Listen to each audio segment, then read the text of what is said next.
2, houve um casamento em Caná, na Galileia, e a mãe de Jesus estava ali. Jesus também foi convidado com seus discípulos para o casamento. Tendo acabado o vinho, a mãe de Jesus lhe disse: eles não têm mais vinho.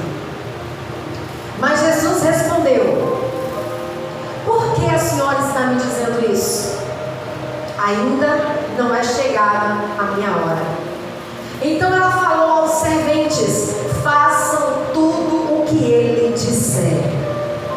Então estavam ali 6 potes de pedra que os judeus usavam para as purificações, e em cada um cabiam cerca de 100 litros. Jesus então disse: encham de água esses potes. E eles os encheram totalmente. Então lhes disse: agora tirem um pouco e levem ao responsável pela festa. E eles assim o fizeram. Quando o responsável pela festa provou a água transformada em vinho, ele não sabia de onde tinha vindo, pois opor mais que os serventes que haviam tirado a água soubessem, chamou o noivo e lhe disse: todos, vamos ler o verso 10 juntos? O verso 10, por favor, acompanha aqui. Vamos ler o verso 10 juntos? Deixa eu vir para cá. Na versão, não tem problema não, vamos só ler o verso 10 nessa versão aí, verso 10. E disse-lhe: todo homem põe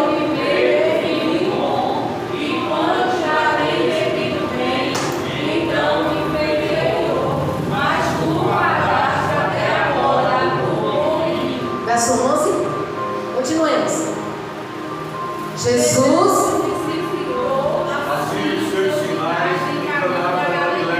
e manifestou a sua glória e seus discípulos veio ver. Amém? Feche seus olhos em nome de Jesus. Vamos orar mais uma vez. Senhor, em nome de Jesus, Espírito Santo, nós louvamos o teu nome mais uma vez por estarmos aqui, especialmente agora, Pai. Eu peço para que o Senhor abra o nosso entendimento para compreendermos a profundidade da Tua Palavra. Em nome de Jesus, e não só compreendermos, mas que o nosso coração se disponha a praticar, ó Deus, todo conhecimento, a praticar, Senhor, todos os princípios estabelecidos pela Tua Palavra. Que nós sejamos povo que ama a palavra do Senhor e a pratica. Em nome de Jesus, para que sejamos conhecidos como a Tua Palavra diz, bem-aventurados. Nos abençoe nesse momento, para a glória do Teu nome, em nome de Jesus. Amém, amados? A casa que nós iremos entrar hoje se encontra em Caná da Galileia. Então você pode inclusive colocar o tema de hoje: a casa em Caná da Galileia. É o nosso tema de hoje, é a casa que nós iremos entrar hoje. E aí você também já coloca a referência de João capítulo 2, que é o texto que nós ministramos. A casa em Caná da Galileia. Vamos entrar nessa casa juntos, amém? Amém. Caná da Galileia. Amém, amados? Jesus, durante o seu ministério aqui na terra, você já escreveu? Deixa eu guardar um pouquinho, vocês vão escrever.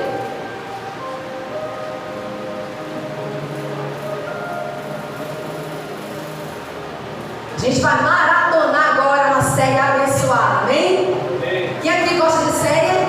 Quem aqui gosta de série? Glória a Deus, olha que bênção. E tem série melhor para você acompanhar, tá aqui toda quarta-feira.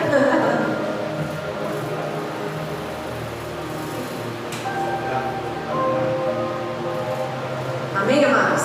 Amém. Então Jesus, anotou aí? Ok, vamos agora comandar. Jesus, durante o seu ministério aqui na terra, ele esteve em algumas casas. E dessas casas que Jesus esteve durante aqui o seu ministério na terra, a primeira delas está acontecendo uma festa de casamento.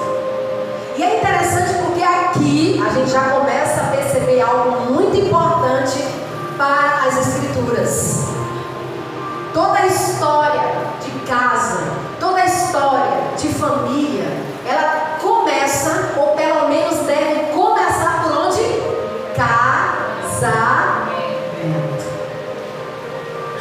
Eu sei que a ideia do mundo lá fora é totalmente outra, mas conforme os princípios da palavra do Senhor, a história de toda casa e a história de toda família deve começar pelo casamento. Inclusive, há um ditado popular sobre casamento muito conhecido, todo mundo conhece muito bem, que diz assim: quem casa quer casa. Todo mundo conhece isso, né?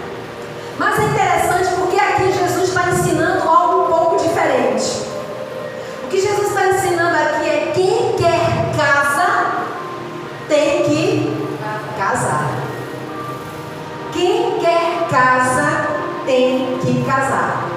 Quem quer viver uma configuração de casa tem que casar. Então, se você deseja viver numa configuração de casamento, meu irmão ou minha irmã, então case. Case. Porque tem gente que não casa, mas quer casa. Tem gente que não casa, mas não sai da casa da namorada. Tem gente que não quer casa, mas dorme na casa do namorado. Tem gente que não casa, mas quer viver colado. Ah, mas todo mundo faz assim, pastora. Todo mundo pensa assim, Isso aí é a cultura do mundo. Mas o que diz a palavra? Nós somos povo guiado pela palavra. A gente não consegue, às vezes eu, vez por outra, a gente conversa sobre isso. A gente não consegue ter o controle da vida dos irmãos. Ah, porque são as ovelhas de vocês. A gente não consegue ter controle. Mas aqui do púlpito, como também de forma pessoal, visitando, aconselhando, a gente sempre ensina aquilo que a Bíblia ensina. A gente sempre ensina princípios da palavra. Mas depende da disposição de cada um obedecer ou não. Porque as Escrituras nos ensinam isso, que quem quer casa tem que casar. Quem quer viver como casado tem que casar. Agora, não quer casar? Viva como solteiro. E você está namorando alguém, ou você está noivando alguém, você continua com estado civil de solteiro. Você continua sendo solteiro. Então viva como solteiro. Tem solteiro aqui? Pode se preparar, irmão. Deus vai mandar a bênção na hora certa. Amém? Amém. Mas coisa maravilhosa também é ser solteiro. Porque quem é solteiro gasta todo o seu salário sozinho. Olha que bênção. Isso é maravilhoso, irmão. Você gasta todo o seu salário sozinho. Você bebe água na garrafa e ninguém vai reclamar. Você bebe iogurte no saquinho que ninguém vai reclamar. Não é assim? Você acorda a hora que quer e tem mamãe para preparar o café. Amém? É uma delícia ser solteiro. Não é assim? Quando você é solteiro, você acorda a hora que quiser. O problema é que tem muita gente misturando as coisas. É solteiro e está vivendo como casado. E outros casados e querem viver como solteiro. Irmão, a vida é feita de escolhas. Ou você é casado ou você é solteiro. Amém? Amém. E a gente precisa entender isso muito bem, porque a vida é feita de escolhas.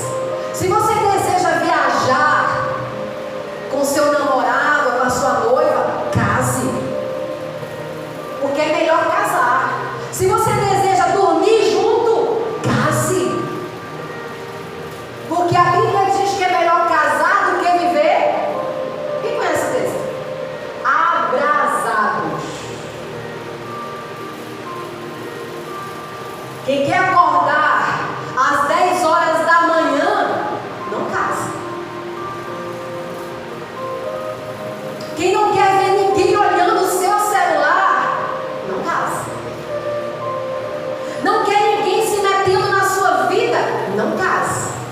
Não é assim?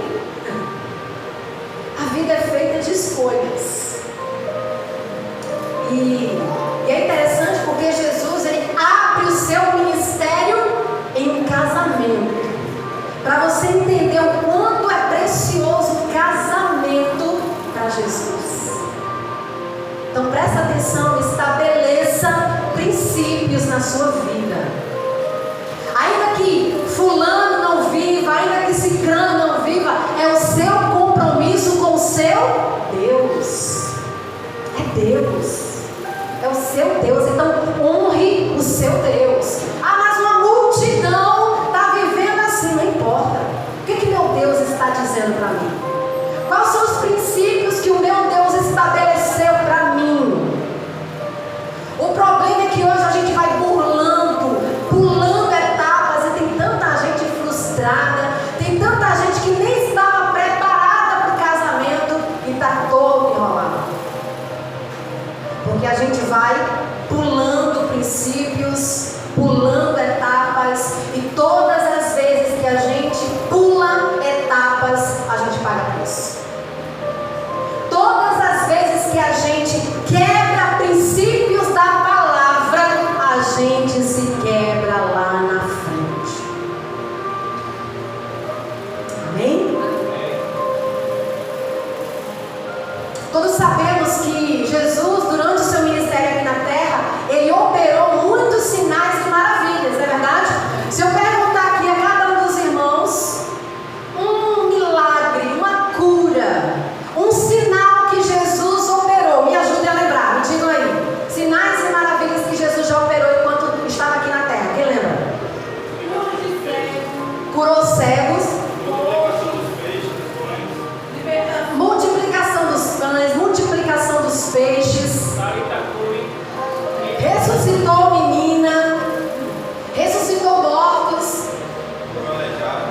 Curou pessoas aleijadas. Curou uma mulher com fluxo de sangue que não parava, né, com uma hemorragia terrível. Quem lembra mais? Sinais que Jesus operou. Libertou pessoas de demônios. Isso, libertou pessoas. Transformou água em vinho. Desculpa, me pergunta. Transformou água em vinho. Isso, transformou água em vinho. Então, tantos sinais poderosos. Cada episódio que vocês falaram aqui é uma evidência, é um sinal de que Jesus curou, libertou, operou muitos milagres por onde ele passava. Mas os sinais que Jesus operava não tinham fim em si mesmo. Jesus não chegava em nenhum lugar para curar pessoas só para ficar por isso mesmo. Ele tinha um propósito. Cada milagre, cada ensino, cada intervenção de Jesus, ele tinha um propósito. Todo sinal, toda cura, todos os milagres que Jesus operou apontava para algo, para ele mesmo. Todas as vezes que Jesus operava um sinal, ele tinha um propósito de apontar para ele mesmo, para que todos o vissem de Deus. Então todos os milagres que Jesus operou, no fim dele era para glorificar o seu nome. Então nós estamos diante de um texto que acontece o primeiro milagre que Jesus operou. Olha que registro maravilhoso. O primeiro milagre que Jesus operou começou no casamento. Então você já pode registrar aí para nunca mais esquecer. Ele abre o ministério dele, ministério de sinais, de curas, de prodígios e maravilhas, nessa primeira casa que nós iremos entrar agora. Então o primeiro milagre de Jesus aconteceu num casamento. Isso já nos mostra, amados, não só hoje, mas todas as demais casas que nós iremos entrar. Em cada casa que Jesus entrou, ele não deixou nenhuma da mesma maneira. Amém? Amém. Isso aqui já é uma palavra poderosa do Senhor para as nossas vidas. Nessa noite, em nome de Jesus, entregue a chave das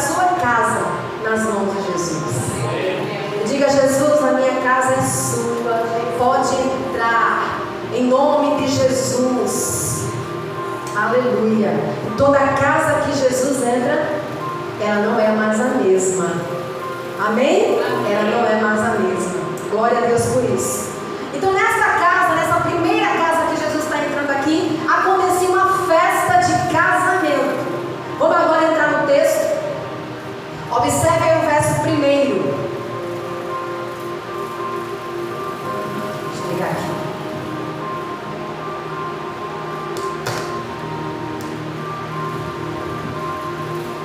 No verso 1, como é que o verso começa aí, o verso 1?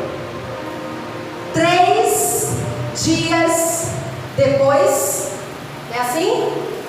Como é que está na sua versão? No terceiro dia. Então no terceiro dia, tem algumas versões que dizem 3 dias depois, e tem outras versões que diz no terceiro dia.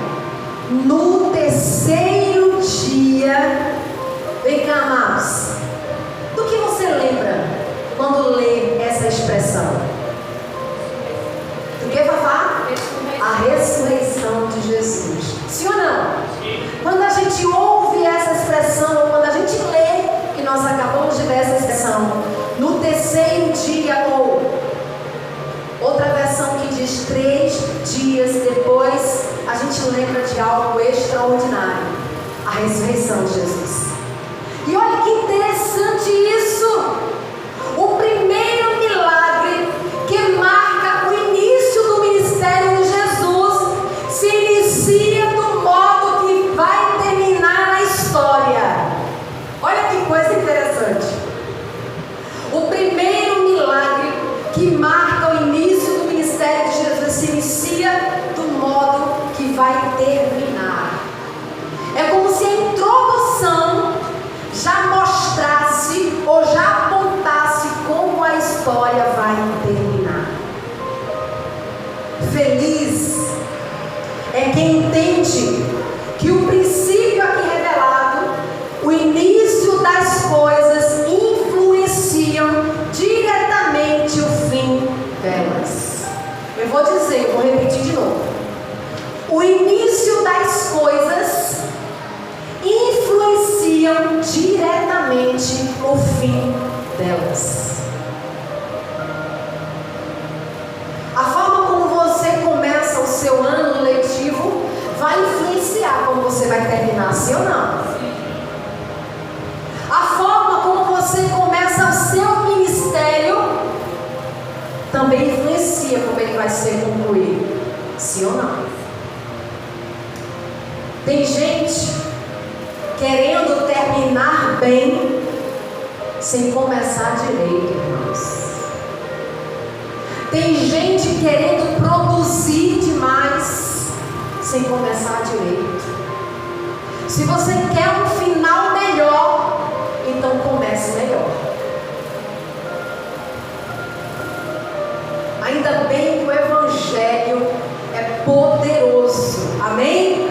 Ainda bem que o Evangelho mudou as nossas vidas, amém? Ainda bem que o Evangelho zerou a nossa história, nos dando a oportunidade de começarmos de novo. Isso é poder de Deus. Mas nesse novo começo, faça direito. Faça direito. Porque da forma que começamos, vai apontar a forma que vamos terminar a história. Se você deseja algo poderoso no fim da sua história, então comece bem depressa mudando o início dela. O verso 1 então continua dizendo: estava havendo ali o quê? Um casamento. Amados, nessa cultura, casamento é uma festa que durava 7 dias. Imagina a despesa. Porque a gente faz um casamento hoje de uma noite, gasta, a gente não, né? A gente não, vocês, Maísa, gasta horrores. Imagina um casamento que durou 7 dias.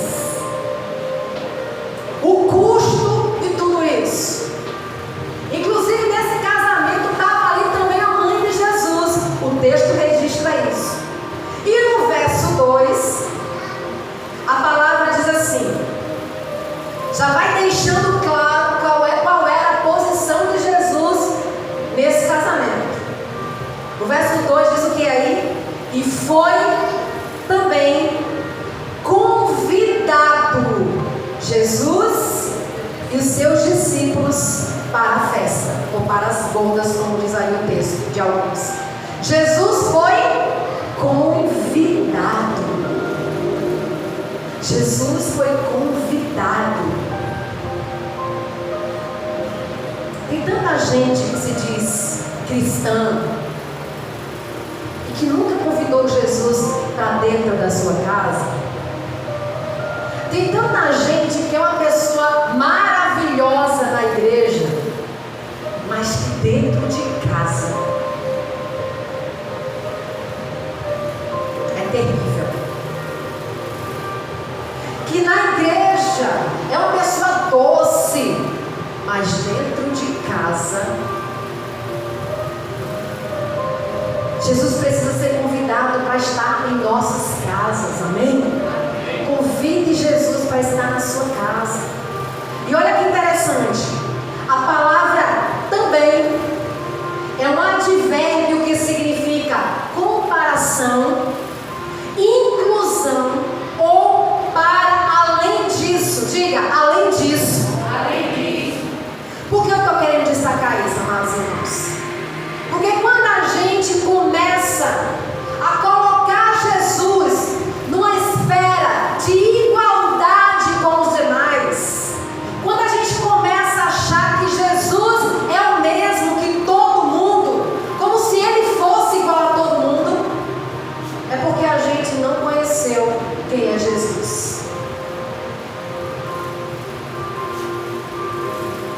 Uma palavra que nunca pode ser associada a Jesus é também. Porque Jesus, ele é incomparável. Porque Jesus, ninguém se equivale a ele. Porque Jesus não é similar a ninguém. Entre Jesus ou comparado a Jesus, ninguém. Nem pai, nem mãe, nem filho, colega, patrão. Amados irmãos, o próprio Jesus falou que aquele que não deixar pai e mãe não é digno de mim. Agora, quando também significa o que eu pedi para vocês repetirem, além disso, aí sim, eu posso chamar o Pedro, eu posso chamar o João, eu posso convidar a Maria, eu posso chamar o meu pai, eu posso chamar a minha mãe, meus irmãos, meus amigos, meu patrão, mas além disso, além de todo mundo, tem alguém muito especial nessa festa que se chama Jesus. Além de tudo isso, além de todo mundo, quem tem que ter a primazia na minha vida é Jesus. É como diz a canção: precioso Jesus, aos seus pés aqui estou, que eu poderia te oferecer por tudo que tu és. Ele é incomparável, irmãos. Jesus é incomparável. Queira deixar todo mundo,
que foi escrito o texto original, ele está tratando como uma senhora, como alguém a quem ele tem respeito. Mas eu preciso ser fiel às Escrituras. Eu preciso ser fiel ao texto para a gente entender o contexto que está acontecendo aqui. Nesse momento, embora Jesus não tenha desrespeitado Maria, ele também não a tratou como mãe. Por que eu estou falando isso? Jesus, além de não estar desrespeitando Maria, ele também não está tratando como mãe. Ele está tratando Maria aqui como alguém que o serve. Ele está tratando Maria alguém como discípula dele. Vocês sabem que com a era de Jesus estava nascendo agora uma comunidade da fé. Estava iniciando um novo movimento chamado discípulos de Jesus, cristãos, como foi chamado lá em Atos. Então era um movimento novo. E Jesus naquele momento estava tratando Maria como uma discípula dele. Se você voltar o texto aí, o que Maria está dizendo aí para Jesus? Olha o verso 3. E faltando vinho, a mãe de Jesus lhe disse: não tem vinho. Vamos, para ficar mais claro, vamos pensar aqui com a gente, no nosso contexto. Vamos imaginar aqui uma situação. Imagina que Marlene liga para Maiara. Ela está lá na casa dela, Maiara está ali no trabalho, e liga para Maiara e diz: minha filha amada. É assim, Maiara, que é quando ela fala com você? Minha filhinha amada, aquele prédio, estou simulando, tá? Aquele prédio que tinha aqui na frente da minha casa está sendo demolido. Eu estou ligando para você ver aí. Aí Maiara vai responder: hã?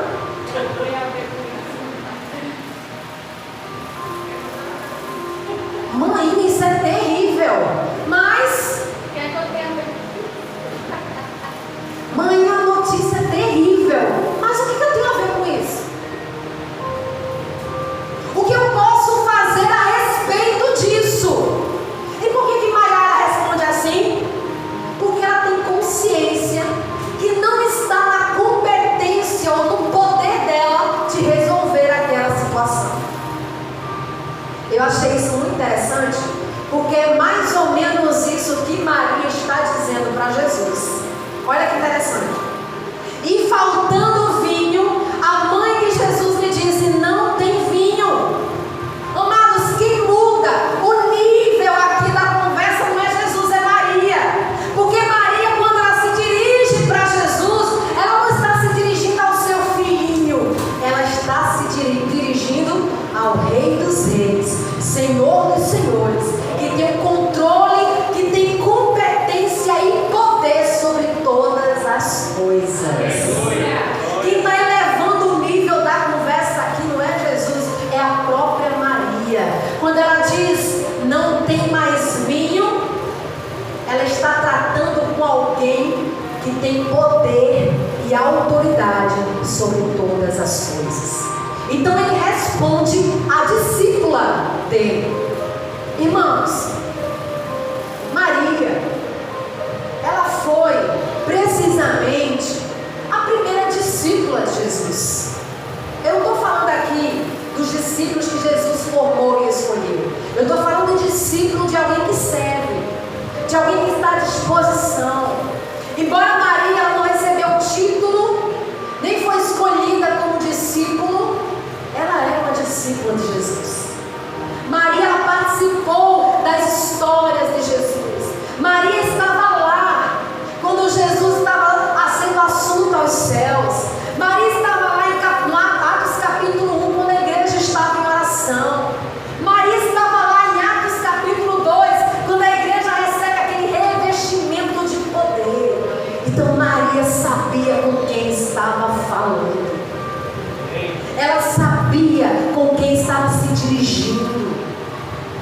Aí Jesus olha para ela e diz: mulher, Senhora, ainda não é chegada a minha hora. Jesus estava falando aqui escatologicamente, ele estava falando de uma situação futura, ele estava falando de coisas que ainda irão acontecer, ele estava falando que ainda não era chegada a sua hora da grande revelação do Filho de Deus. Porque se Maria aqui estivesse falando com o filho dela, certamente, quando Jesus tivesse respondido isso, como possivelmente Maria ia responder? Tá bom, meu filho, ao seu tempo. Por que eu estou falando isso? Eu estava até pensando em alguns comportamentos de alguns filhos hoje e de algumas mães hoje. Sabe que no mundo hoje tem esse negócio aí: ah, meu filho, no seu tempo. O mundo caindo, a seu tempo. A casa cheia de goteira, a seu tempo, meu filho. O mato crescendo no quintal, a seu tempo, meu filho. O lixo acumulando lá no quintal, a seu tempo, meu filho. Enquanto o filho está fazendo o que, irmãos? Deitado nas redes sociais, ou jogando videogame, ou assistindo uma série. A seu tempo. Mas Maria, a discípula de Jesus, ela sabia com quem estava falando. Ela sabia que era o Filho do Deus vivo. Ela sabia que Ele era Deus. Que Ele era Deus. Olha o que o verso 5 diz. O verso 5 vai mostrar para a gente como é uma fala de uma verdadeira discípula. Verso 5. E aí o que é que Maria diz no verso 5? Fazei tudo o que Ele disser. Fazei tudo quanto Ele vos disser, ou fazei tudo o que Ele disser. Porque ela sabia com quem estava falando. Ela sabia com quem estava tratando. Ela sabia que Ele era o Filho do Deus vivo. Ela sabia que Ele era o unigênito do Pai, o amado do Pai, o Verbo vivo de Deus. Ela sabia que Ele era o Salvador. Ela sabia que Ele era o Redentor. Ele era o Cordeiro de Deus, o mediador entre Deus e os homens. Ela sabia que Ele era o advogado. Ela sabia que Ele era o príncipe da paz, o Rei dos reis, o Senhor dos senhores. Tem mais. Ela sabia que Ele era o leão da tribo de Judá, que Ele era o príncipe da paz, que Ele era o Filho do homem, que Ele era Cristo, o Messias, o enviado de Deus, o ungido, a luz do mundo, o pão da vida, a água viva, o caminho, a verdade e a vida. Ela sabia com quem estava falando. E tem mais.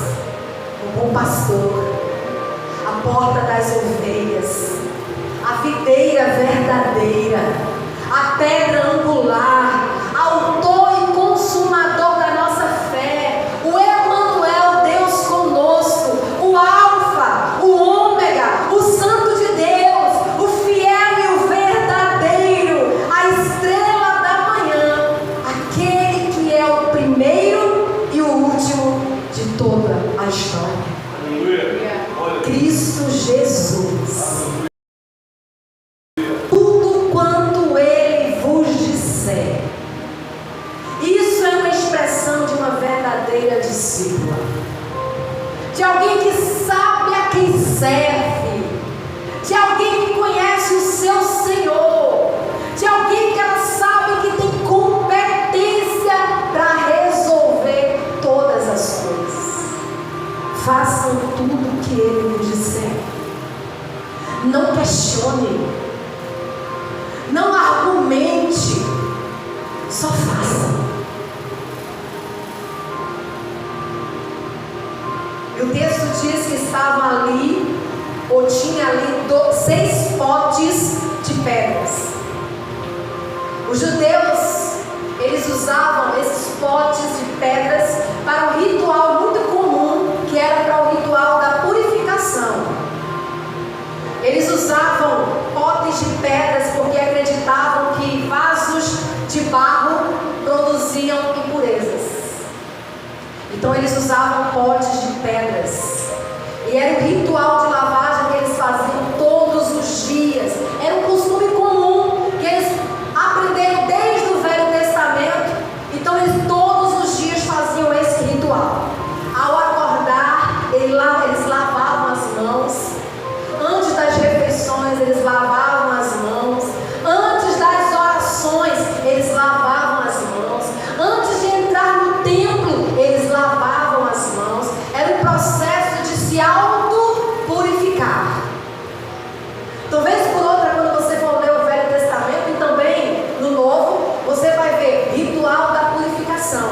Esse momento em que eles se separavam, pegavam um utensílio especialmente também preparado para aquilo e lavavam as mãos 3 vezes.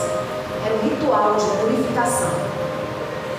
Porque eles acreditavam que o barro produzia impurezas. E o que é interessante que lá em 2 Coríntios, no capítulo 4, verso 7, olha o que o apóstolo Paulo diz, a expressão que ele usa a respeito de cada um de nós.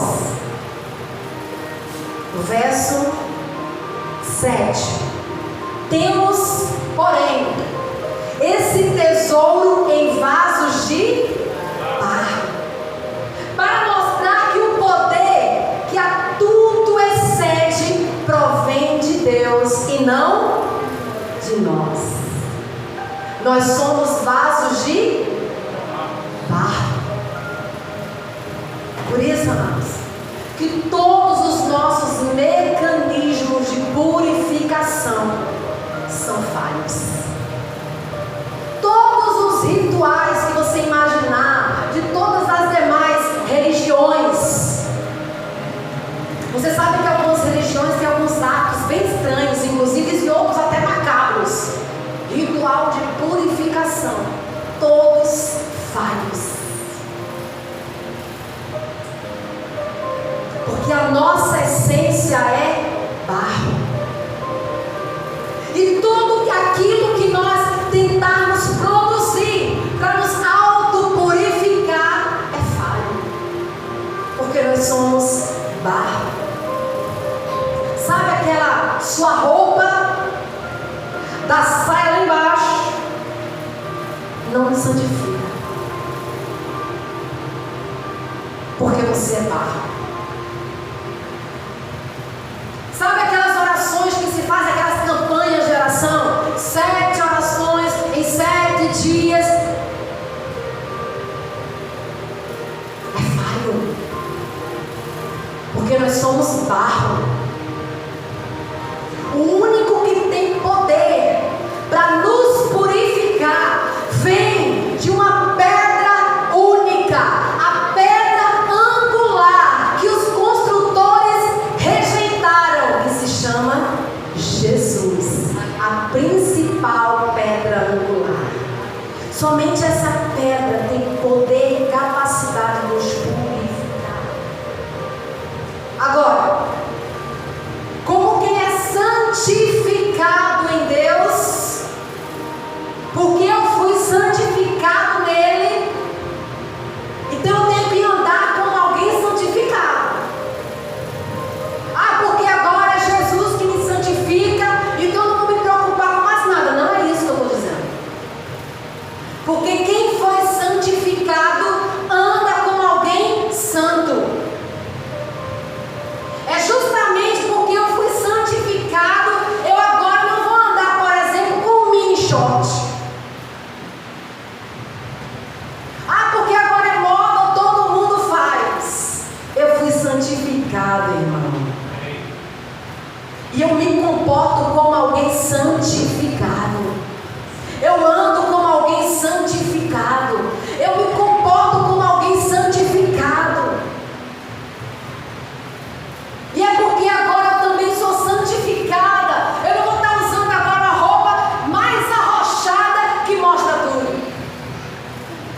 Porque os homens também andam assim. Não, porque eu fui santificado. Ah, porque agora Jesus me santificou, então eu posso fazer todo tipo de brincadeira, eu posso me comportar de qualquer maneira, eu posso falar o que eu quiser. Não pode, irmãos. Se comporte como alguém que foi santificado. Afinal, o preço muito alto foi pago para a sua santificação. Então se comporte como alguém que é santo.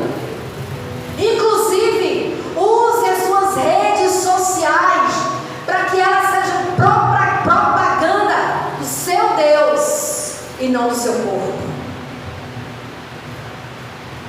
Porque tudo que eu sou e tudo que eu tenho é para a glória do Senhor. A minha vida tem que glorificar o Senhor. O meu comportamento tem que glorificar o Senhor. O meu Instagram, os status que eu posto tem que glorificar o Senhor. Porque foi pago um preço muito alto. Eu não posso crer, já falei isso algumas vezes, que Jesus morreu na cruz do Calvário, derramou a sua última gota de sangue para me salvar e para eu viver de qualquer jeito. Foi um sacrifício muito alto, irmãos. De tal forma que os nossos irmãos da primeira igreja, eles não tiveram nem a própria vida preciosa. Foram devorados por leões, por feras, no Coliseu, diante de muita gente rindo. Para a gente hoje achar que ser cristão é estar deitado numa rede, bebendo coco debaixo de uma sombra.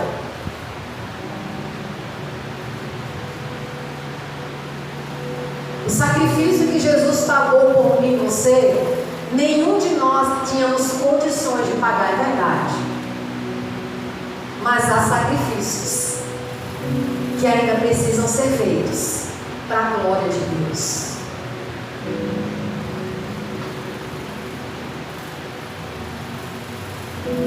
A primeira casa que Jesus entra, faltou vinho. Mas ainda bem que Jesus estava lá. Ainda bem que Jesus entrou na sua vida, amém? Ainda bem que Jesus foi convidado. No verso 7, ele dá uma ordem: encha os potes. O texto que nós lemos está dizendo o quê? Que acabou o quê? O vinho. Mas Jesus mandou encher de quê? Água. Não é isso que o texto diz? Encha os potes de água. Mas Jesus, o que acabou foi o vinho, não foi a água. E tem gente que não está obedecendo porque não está entendendo nada. Eu preciso de dinheiro. E Deus está dizendo: oração. Porque eu estou precisando de saúde, Senhor. E Deus está dizendo: sirva. Senhor, porque eu estou precisando de alegria para viver. E Deus está dizendo: me adore. O vinho acabou e Jesus manda trazer água. Eu preciso dizer para você, meus amados irmãos, que os elementos que Jesus vai usar para fazer o que Ele tem para fazer na tua vida, nem sempre será do seu jeito. E o fato de você não entender como Deus trabalha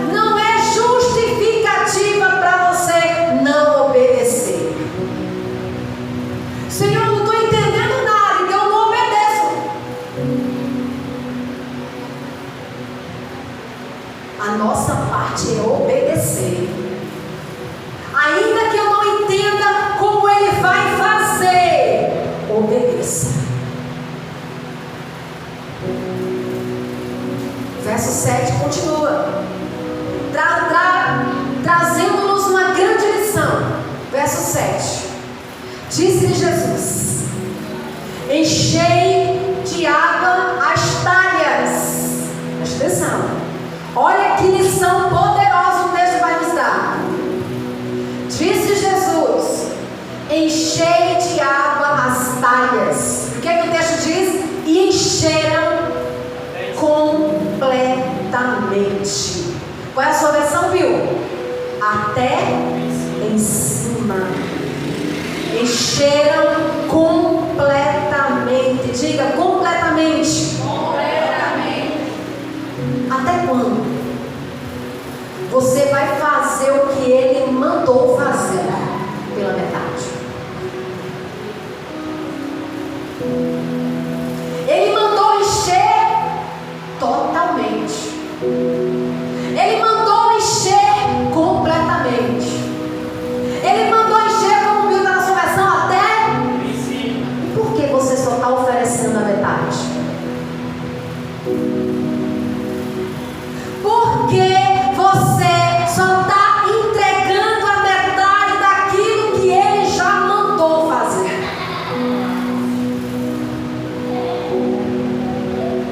E tem muita gente se acostumando com isso. Ah, Deus falou comigo poderosamente no culto de domingo. Quantas vezes nós já ouvimos isso aqui? Quando é na segunda-feira, quando chega a segunda-feira, parece. Quando chega segunda-feira, o Deus que falou no domingo apagou.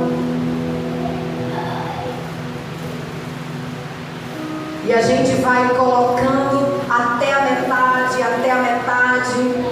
Depois a gente vê como faz o resto. Ele mandou encher. Ele mandou encher completamente. Ele mandou fazer completo. Então faça. Porque tem gente que não está vivendo milagres maiores. Porque Deus mandou encher as talhas. Porque Deus mandou encher completamente. Qual foi a ordem do mestre? É até em cima. Para você ver milagres é até em cima. Porque obedecer pela metade é o mesmo que desobedecer. E quem desobedece não vive extraordinário. Quem desobedece não vê milagres. Ah, mas é porque eu não entendo como Ele vai fazer. Só faça. Como eu estou precisando de vinho, Ele está mandando trazer água. Só obedeça.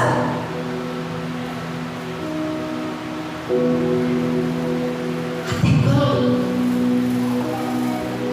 Até quando você vai continuar enchendo até a metade e esperando ver coisas maiores?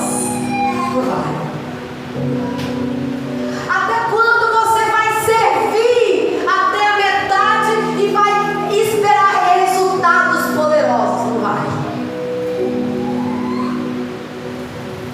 E tem muita gente hoje enchendo talhas pela metade. Tem muita gente hoje ajustando a ordem.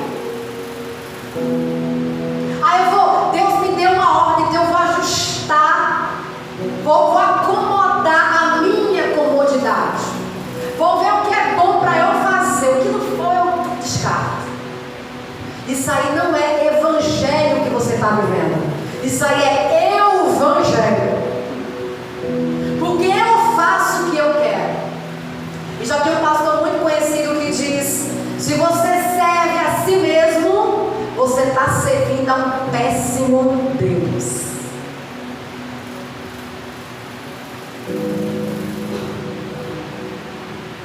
Sabe aqueles momentos que quando você vai ao médico, por exemplo, você não está se sentindo bem? Recentemente ele já me sentiu isso. Não está se sentindo bem. Quando a gente não está sentindo algo que está fora do normal, a gente corre para o médico, não é assim? E aí o médico lá prescreve um antibiótico para você tomar. E aí ele diz a quantidade de dias. E aí ele diz a quantidade das doses que você vai tomar, a medida que você vai tomar e quantas vezes no dia, não é assim? O que a gente faz? A gente acomoda e a gente pensa, primeiro dia a gente toma, a gente segue a risca o antibiótico. Primeiro dia, olha, ele está acordado 5 horas da manhã e daqui a mais 6 horas de novo, e daqui a mais 6 horas, oxe, vai, tá de boa. Bota logo o telefone para alarmar, não é assim? Lembrar tomar remédio. Segundo dia, a gente acorda 5 horas, daqui a pouco passou as 6, 8, 12, acho que precisa mais, não é assim? E a gente já nem toma mais. Alguns passam 12 horas, eita, tem que tomar remédio. Daqui a pouco passa 24 horas, eita, tem que tomar remédio. E o problema é que a gente quer ter o mesmo resultado. Exatamente. Amados, quantas vezes a gente já viu gente, não falando só aqui não, nas igrejas, chorando, desesperado no momento de aflição, quando aquele dia mal chega, porque ele chega para todo mundo, sim ou não? Um dia a gente está rindo, outros a gente está chorando. Quantas vezes tem pessoas que um dia mal chega dentro da igreja e chora e clama, Deus tem misericórdia, Senhor, e começa a prometer, Senhor, em nome de Jesus, se o Senhor me curar, eu prometo que eu vou servir, Senhor, se o Senhor operar esse milagre, eu prometo que eu nunca mais vou deixar de dar o dízimo, e Senhor, começa a fazer voto, sim ou não? Ai, Deus misericordioso, que Ele é, atende a nossa oração, porque Ele nos ama, Ele é um Deus bondoso, Deus misericordioso, aí Ele atende as nossas orações. Aí o irmão vem no domingo, vem na quarta-feira, daqui a pouco, cadê o irmão? Sumiu.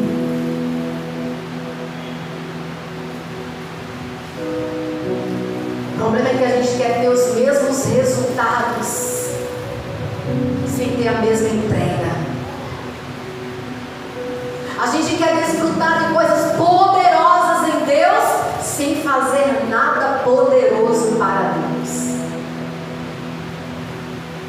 Como já dizia o pai das missões modernas, William Kay,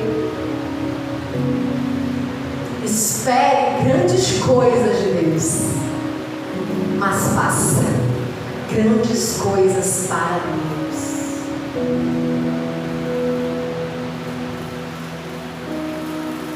Não dê pela metade aquilo que Ele já está pedindo para você.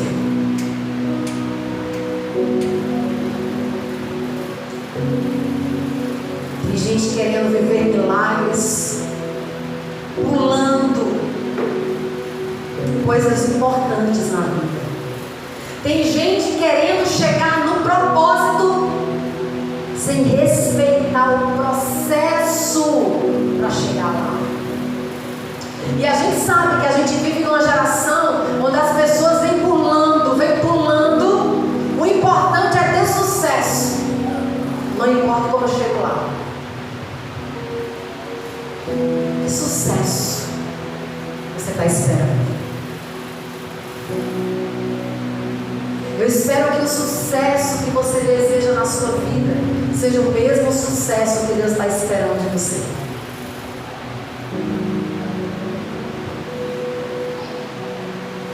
Meu amado irmão, minha amada irmã, já fizeram tanto mal para você. Preste atenção. Já fizeram tanto mal para você e você conseguiu perdoar. Já te decepcionaram, já te traíram, sim ou não? E você conseguiu perdoar. Porque você vai estar tropeçando numa coisa tão pequena. Está sendo tão difícil para você, coisa pequena. Você já fez coisas tão poderosas. Você já conseguiu superar tantos desafios. Você já perseverou tanto. Você já viveu coisas que ninguém imagina que você viveu. E de todas as...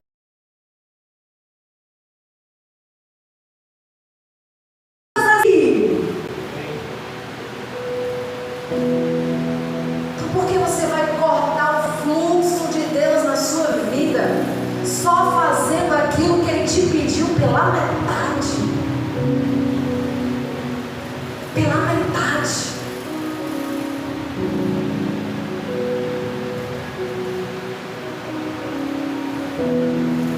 Em nome de Jesus, se você já colocou pela metade, falta pouco para você completar. Em nome de Jesus, no verso 7 diz: encheram totalmente as talhas. Verso 8: então disse-lhes: tirem um pouco e levem para o responsável da festa. Verso 9 e verso 10. Por favor, já me coloca aqui. Eu quero ler com vocês. Jesus ordenou que todas as talhas fossem preenchidas com água.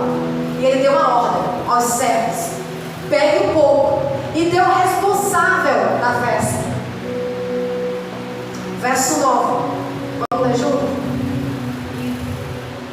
E logo que o mestre Sala, que era o responsável da festa, provou a água feita vinho, não sabendo de onde viera, se bem que os sabiam os serventes que tinham tirado a água, chamou o mestre Sala ao esposo e disse-lhes: vamos dizer juntos? Todo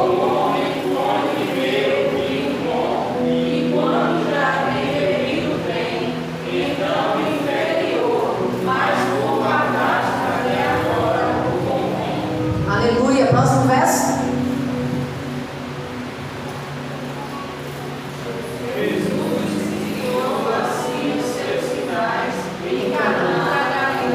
E manifestou a sua glória, e os seus discípulos creram nele.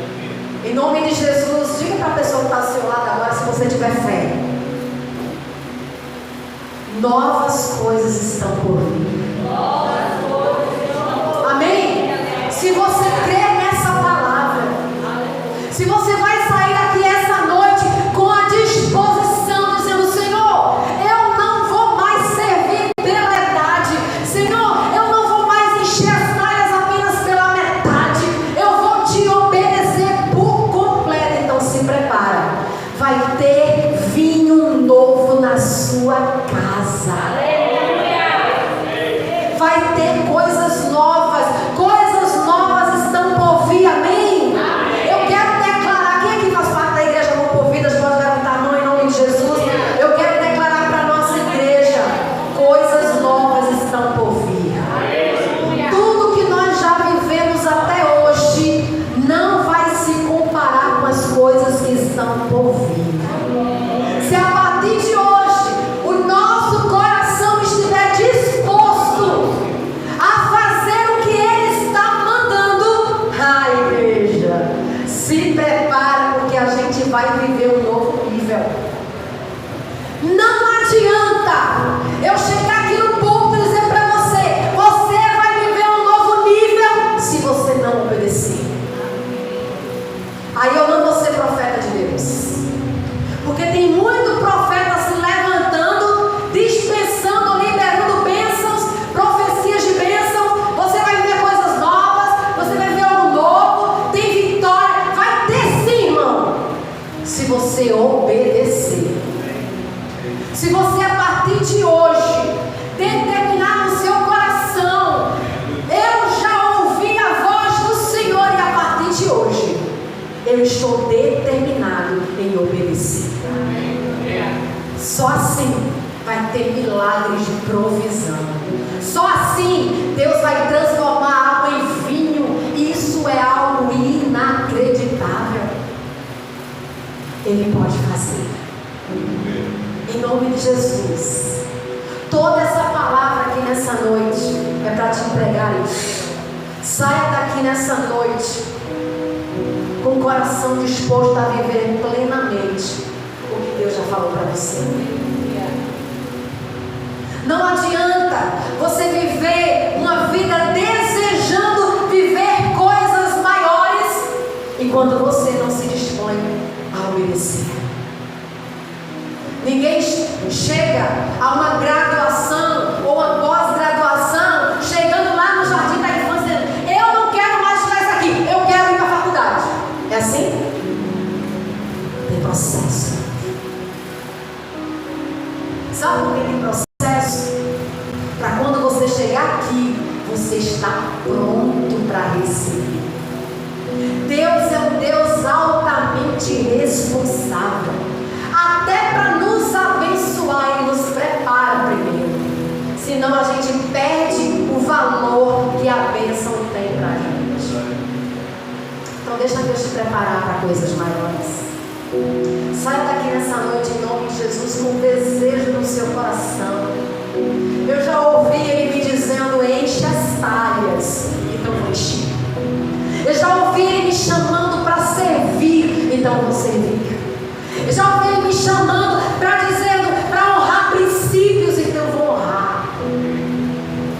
Faça isso nessa noite. Por isso nesse momento eu queria convidar você a se colocar de pé. Em nome de Jesus. Portas abertas para milagres.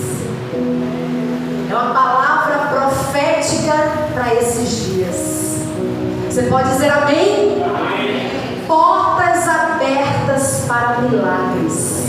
Se você deseja viver milagres na sua casa, na sua vida, começa hoje obedecendo a ordem do Mestre.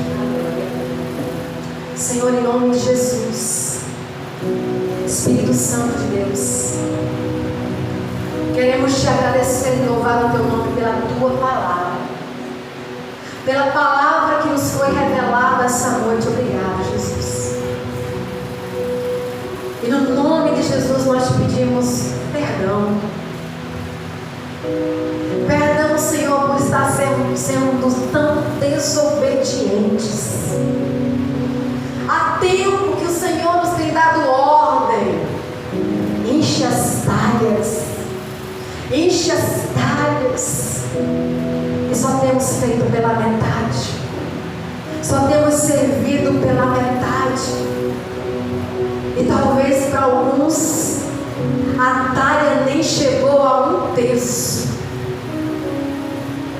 Ah, Senhor, nos perdoe. Nós queremos viver milagres, sim, mas o maior milagre que nós desejamos viver nesse dia é que o Senhor esteja dentro das nossas casas e seja Senhor das nossas vidas. Porque quando o Senhor é Senhor das nossas vidas, nós obedecemos. É o Senhor quem dá as ordens e nós obedecemos. É o Senhor que determina e nós obedecemos. Então nos perdoe. Nos perdoe. Nos perdoe porque temos servido pela metade. Nos perdoe porque temos te adorado pela metade. Nos perdoe, Deus, porque tudo que temos vivido que diz respeito ao Senhor, ao reino de Deus, temos feito pela metade. Nos perdoe. Porque nós desejamos sim viver milagres do Senhor em nossa casa, viver milagres de provisão.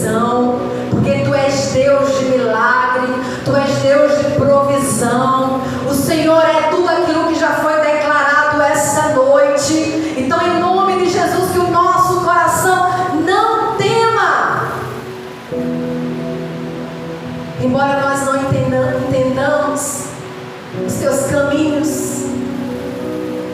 Embora, Deus, nós não saibamos como o Senhor vai fazer, a nós compete obedecer. Então, em nome de Jesus, nos ajude nessa noite. Obrigada, Senhor, por essa experiência de aprendizado nessa primeira casa que nós recebemos hoje como ministração. Obrigada por tudo que o Senhor falou nessa noite. Nós te agradecemos em nome de Jesus. Amém. Amém, amados? Primeira casa.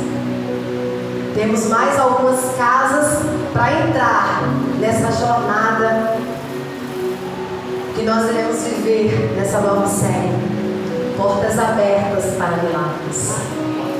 E eu quero declarar isso, que as portas já começaram a ser abertas. Sabe por quê? Porque hoje tem gente que vai sair daqui com disposição para viver o que não viveu até hoje. Então se prepara para milagres. A gente não obedece quando vê milagres. A gente primeiro obedece, para milagres depois. Amém? Em nome de Jesus, obedeça, que tem milagres para a sua vida. Lembrando que próxima quarta-feira a gente vai entrar em mais alguma casa. Prepare o seu coração em nome de Jesus.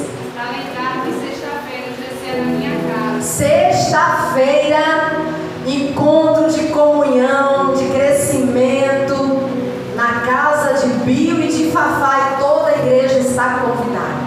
É mais um encontro para crescer, para se fortalecer, porque cada vez que a gente ouve a palavra, o que é que diz as Escrituras?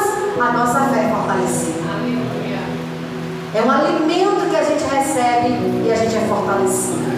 Então, em nome de Jesus, guarda isso. Sexta-feira tem GC. Próximo domingo há também algo especial te esperando. Você crê nisso? Há algo especial te esperando no domingo aqui na igreja. Então se prepare, porque Deus vai falar no seu coração em nome de Jesus. Já temos nos preparado para isso. Estamos aí com propósito de oração para isso, amém? Eu creio em nome de Jesus que tem muita gente orando nesse propósito e domingo vai ser uma bênção. Eu já quero declarar, porque eu creio no poder da palavra, que domingo vai ser um divisor de águas na sua vida. Vai ser um marco na sua história. Eu creio nisso, porque eu creio no poder da palavra. Amém? Que Deus te abençoe. E só o último aviso, o último e maravilhoso aviso, dia 30 de agosto. Quem aqui foi abençoado e tem experiências poderosas no impacto evangelístico? Vidas foram salvas. Não tem, como é que eu posso dizer? Nada mais valioso para o reino de Deus do que uma vida ser salva. E vidas foram salvas nesse impacto. E dia 30 de agosto, último sábado do mês, mais uma vez a gente vai para as ruas para impactar vidas, amém? Assim como a sua vida foi impactada um dia, é você agora que vai ser usado para impactar a vida de outros. E olha que coisa maravilhosa, vai ser num lugar totalmente diferente. Quer saber? Fica ligado no grupo da igreja que você vai amar, porque nós amamos o que Deus ama, pessoas, amém? Que o amor de Deus, o nosso Pai, essa graça extraordinária, salvadora do nosso Senhor Jesus Cristo e as benditas consolações do amado Espírito Santo seja com você hoje e todos os seus dias, em nome